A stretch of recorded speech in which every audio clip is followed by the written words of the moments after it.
Bwana, lile sakata la mchezaji wa kikosi cha Dar es Salaam Young Africans Duke Abuya limeibua hisia nyingi sana za mashabiki wa ndani ya Tanzania, lakini pia nje mpaka ya Tanzania, hususan pale Kenya, ikielezwa kwamba, ukizingatia kwamba kikosi cha timu ya taifa ya Kenya kimetangazwa rasmi, lakini mchezaji Duke Abuya hajaweza kuitwa katika kikosi hicho cha Harambee Stars kutoka pale nchini Kenya.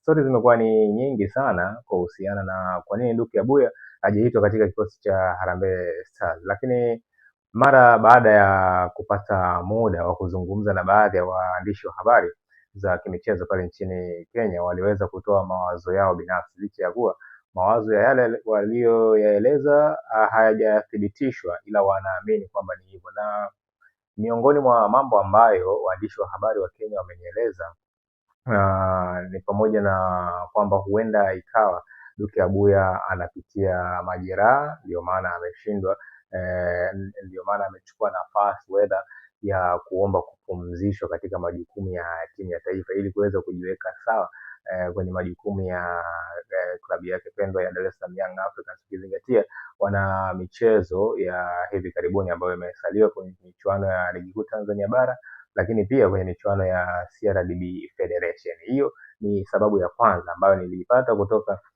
kwa waandishi wa habari wa kikosi, waandishi wa habari wa kutoka pale nchini Kenya. Lakini sababu ya pili, wanasema huenda ikawa miongoni mwa mambo ambayo yanaweza kawa ya muhimu sana kumfanya kikosi cha kumfanya kocha wa timu ya Harambee Stars kushindwa kumuita Duke Abuya ni pamoja na kiwango chake. Lakini sasa wengi wamekuwa wakiquestion kwamba Duke Abuya amekuwa na kiwango bora sana msimu huu wa ligi kuu Tanzania bara, ila wanapata wasiwasi ni kwa sababu zipi ambazo zimefanya kocha wa kikosi cha Harambee Stars kushindwa kumuita Duke Abuya. So hizo ni sababu ambazo waandishi wa habari kutoka Kenya wameweza kuzieleza. Lakini upande wa pili, kikosi cha Simba, mchezaji Bajaber ameweza kuitwa bwana katika kikosi hiki cha Harambee Stars kutoka pale Kenya. So